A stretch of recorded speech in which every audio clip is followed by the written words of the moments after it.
Good morning, hello friend, नमस्ते, आदाब, सत श्री अकाल। कैसे हैं आप सभी लोग। क्रेजी तनिष्क में आपका हार्दिक स्वागत है।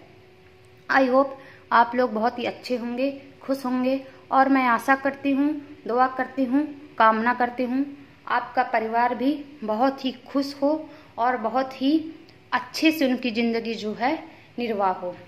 तो चलिए, आज मैं आप सभी के लिए एक नया आयोग लेकर आई हूँ। एक नया टॉपिक है जो मुदालियर आयोग यानी माध्यमिक शिक्षा आयोग के नाम से भी इसे जाना जाता है। इससे पहले कल हमने आपको राधा कृष्ण आयोग यानी जो पढ़ाए थे उसमें आप देख लीजिएगा कि हमने वो टॉपिक आपको पीछे पढ़ाए हैं और उस टॉपिक में हम आप सभी को क्लियर कराते हुए चले हैं कि उस टॉपिक में क्या था। उसके बाद हमने आपको एक एक टॉपिक यानी वो था 1948 में शुरू हुआ था और मुदालियर आयोग जो 1952 में शुरू हुआ था।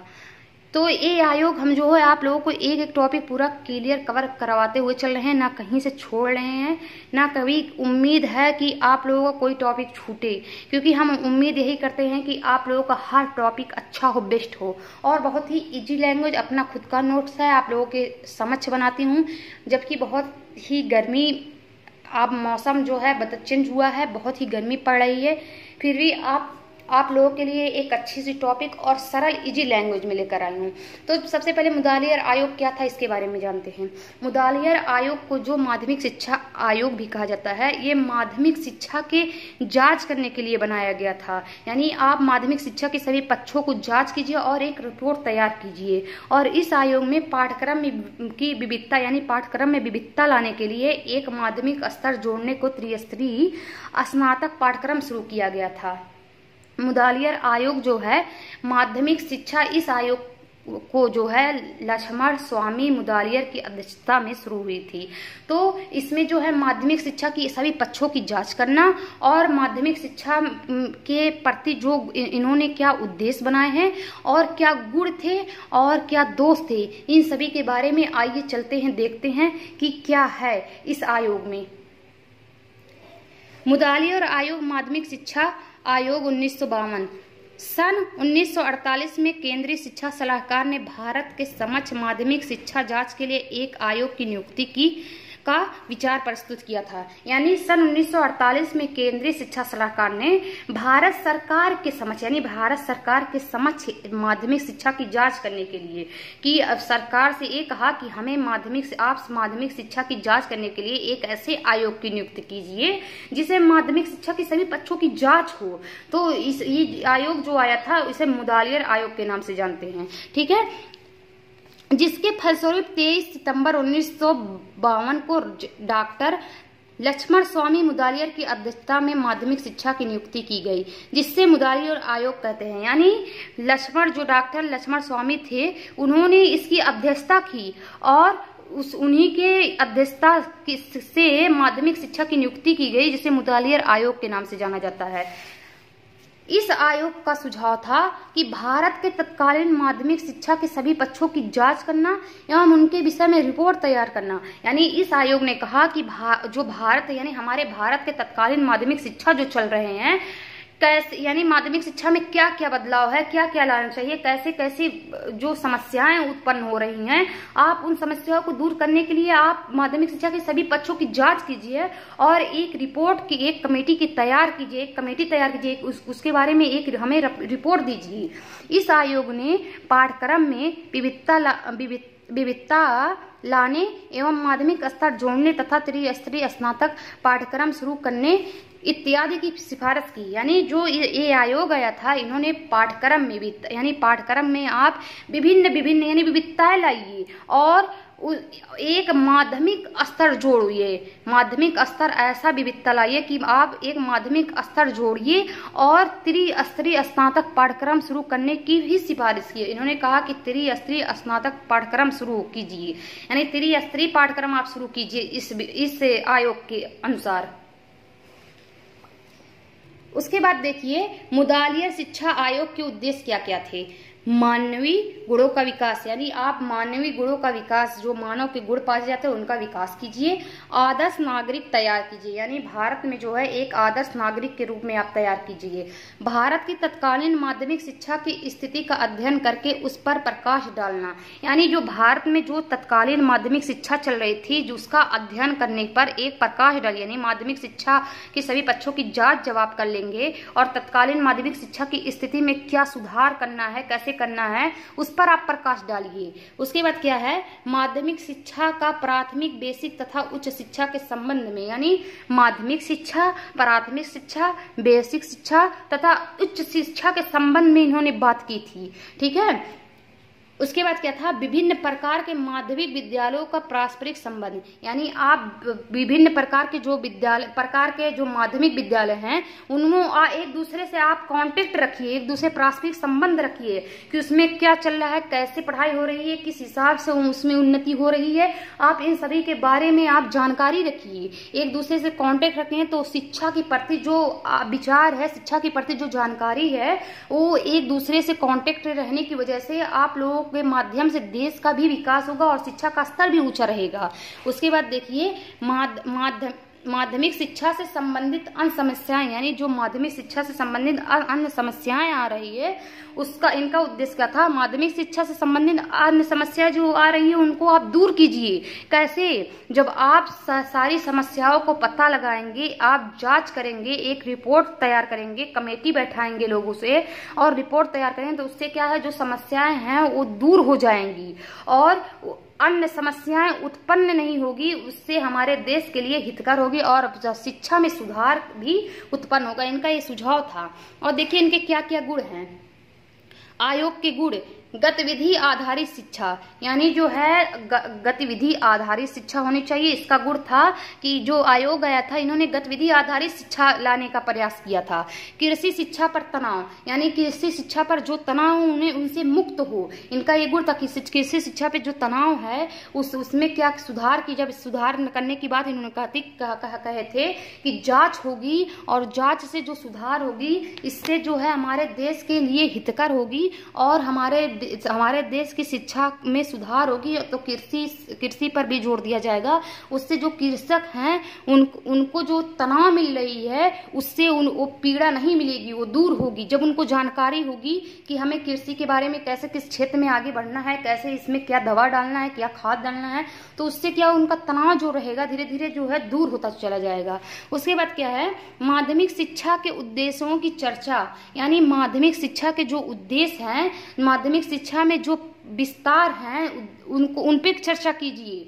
क्या क्या उद्देश्य होना चाहिए, कैसे पढ़ाई होनी चाहिए, कैसे इस पे पकड़ होनी चाहिए, एक दूसरे से कमेटी के रूप में आप बैठाइए। इसका उद्देश्य का मुख्य कारण था, यानी इसका एक गुण था। उसके बाद बाल केंद्रित शिक्षा, इन्होंने बाल केंद्रित शिक्षा पर बल दिया था। कहा कि जो शिक्षा होनी चाहिए बालक के अनुसार शिक्षा होनी चाहिए, ना कि शिक्षक के अनुसार, यानी शिक्षा केंद्रित नहीं होनी चाहिए।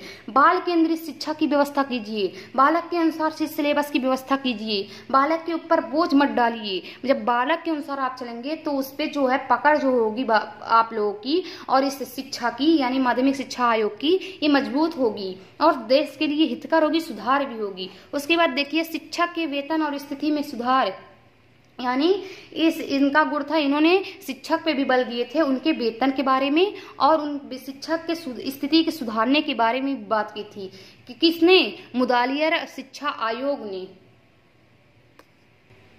उसके बाद देखिए सहपाठ गतिविधि, यानी सहपाठक्रम गतिविधि जो होते हैं, क्या होता है, जैसे आप साथ में रहकर, बच्चों के साथ में रहकर जब आप पाठ पढ़ाते हैं तो सहपाठक्रम गतिविधि कहलाती है। यानी एक बच्चा दूसरे बच्चा से जब, यानी साथ में रहकर जो पाठक्रम यानी पाठ सिलेबस वगैरह सीखेगा तो उस गतिविधि कराएंगे, तो उससे क्या होगा, बच्चे का मस्तिष्क का विकास होगा और बच्चे को जो वातावरण जो होता है वो अच्छे से विकसित भी हो पाएगा।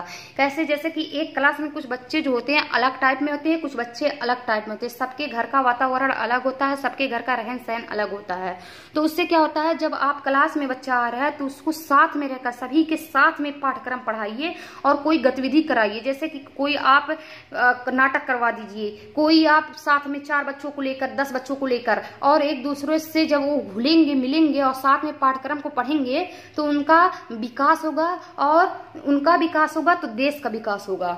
उसके बाद देखिए, बाहरी परीक्षाओं पर अधिक तनाव नहीं, यानी जो बाहरी परीक्षा है उस पर अधिक तनाव करने की बात इन्होंने, इनका ये भी गुरता, यानी बाहरी परीक्षाओं में जो अधिक तनाव आ रहे हैं उन्हें धीरे धीरे दूर किया जाए, उनसे जो तनाव है मुक्त हो, ताकि बच्चा अपनी समस्या खुद सुलझा सके। ठीक है, देखिए माध्यमिक शिक्षा के क्या दोष थे, यानी इस आयोग में क्या दोष थे, यानी माध्यमिक शिक्षा के क्या दोष थे, इसको भी देख लीजिए। शिक्षा पद्धति का पुस्तकों पर आधारित होना, यानी शिक्षा पद्धति जो है पुस्तकों पर आधारित होना, ये इसका सबसे बड़ा दोष था। एक पक्षी शिक्षा का होना, शिक्षा जो होता है एक पक्षी हो गया था। ठीक है, यानी सिर्फ एक पक्ष के अनुसार चल रहा था, यानी शिक्षा जो होता है हमेशा बहुपक्षी होना चाहिए ताकि सबका विकास हो सके। और तीसरा क्या है, व्यवहारिक विषय शामिल ना होना, जो व्यवहारिक विषय हैं उनको शामिल करना इनका जो है दोस्त माध्यमिक शिक्षा का, कि जो व्यवहारिक शिक्षा, जो व्यवहार एक दूसरे से मिले व्यवहार के रूप में शिक्षा जो मिलती है उसको शामिल नहीं किए। शिक्षकों और विद्यार्थियों के संबंध में अंतःक्रिया नहीं होना, यानी जो शिक्षार्थी हैं और जो शिक्षक हैं, यानी एक स्टूडेंट और एक टीचर के बीच में जो है अंतःक्रिया होना बहुत ही जरूरी है। जब वो एक दूसरे से, जैसे अगर कोई बच्चे को नहीं कोई चीज समझ में आ रहा है और वो टीचरों से पूछ रहा है तो बच्चे को जो टीचर अच्छे से समझा देंगे तो बच्चों को वो चीज आसानी से समझ आ जाएगा, और बच्चे और टीचर के बीच में जो कनेक्शन रहता है, यानी वो बहुत ही, कहते हैं बहुत ही प्यारा होता है कनेक्शन, वो बहुत ही मीठा होता है। तो कहते हैं शिक्षक और शिक्षार्थियों के बीच में संबंध होना चाहिए, कौन सा अच्छा संबंध होना चाहिए, ताकि शिक्षार्थी जो है, यानी एक स्टूडेंट जो है अपने टीचर से बिना हिचकिचाए कोई भी चीज को पूछ सके। तो उसमें क्या था, इनका दोष था कि शिक्षक और जो शिक्षार्थी थे उनके बीच में संबंध नहीं, यानी उनके क्रिया कुछ भी नहीं करना था, अंतर संबंध दूर हो गया था। ठीक है, दोषपूर्ण शिक्षा विधि इनका, और एक और था इसका जो सबसे बड़ा दोष था कि दोषपूर्ण शिक्षण विधि थे। शिक्षा जो, यानी जो शिक्षण मिल रही थी वो दोषपूर्ण थी। कक्षा में विद्यार्थियों की ज्यादा संख्या का होना, यानी एक कक्षा में विद्यार्थियों की संख्या जो है कहते हैं निर्धारित होनी चाहिए, और विद्यार्थियों की संख्या जब निर्धारित होती है तो शिक्षक जो होते हैं अपने अनुसार जो होता है विद्यार्थियों को वातावरण में और उस अनुसार जो है सिलेबस को ढाल लेते हैं, पढ़ा लेते हैं, ताकि शिक्षार्थी को वो चीज समझ में आ जाए। क्योंकि कक्षा में जो है ऑनलाइन तो होती नहीं है कि चलिए आप ऑनलाइन कभी भी जो है सिलेबस को उठाइए और पढ़ लीजिए। शिक्षा एक बार जो टीचर आता है और पढ़ा के बच्चों को समझा के चला जाता है, तो उतना ही आप लोग विद्यार्थियों की संख्या रखिए जितना कि विद्यार्थी सीख जाएं। तो इनका जो सबसे बड़ी समस्या थी क्या थी, इनका जो दोष था कि कक्षा में विद्यार्थियों की संख्या ज्यादा हो गई थी, जिससे शिक्षकों के लिए बहुत ही कठिनाई होती थी। उसके बाद देखिए, अंग्रेजी शिक्षा माध्यम लागू करना, यानी अंग्रेजी शिक्षा का माध्यम लागू करना, ये भी इनका दोष था। तो फ्रेंड, हमने आप लोगों को आज मुदालियर आयोग के बारे में बताए हैं। शायद आई होप की आशा करती हूँ कि मैं इससे मतलब बहुत ही इजी लैंग्वेज में आप लोगों को समझा पाई होंगी और आप लोगों को समझ में भी आया होगा। तो कल हम आप लोगों के लिए क्वेश्चन आंसर लेकर आएंगे या फिर एक नया टॉपिक कोठारी आयोग के बारे में लेकर आएंगे। अब आप लोगों का जो है शिक्षा के सारे स्तरों को पढ़ाते हुए चल रहे हैं, तो इसमें क्या है आप लोग का कहीं भी छूटेगा नहीं। और आप लोग चाहे अगर बीएड फर्स्ट ईयर हो, बीटीसी कर रहे हो, तो आप लोगों के लिए सारा का सारा टॉपिक टू टॉपिक हम आप लोगों को क्लियर कराते हुए चल रहे हैं। आप लोग अगर कोई इसमें आप लोगों को कोई चीज अगर नहीं समझ में आ रही है तो आप नीचे कमेंट कीजिए, और उसमें जो है हम आपके कमेंट के अनुसार आप लोगों को फिर से पाठ्यक्रम में जो है यानी आप लोगों के अनुसार टॉपिक लाने की कोशिश करेंगे। तो अगर आप लोगों को अच्छा लगा हो इस वीडियो तो लाइक, सब्सक्राइब, बेल आइकन को प्रेस करना मत भूलिएगा।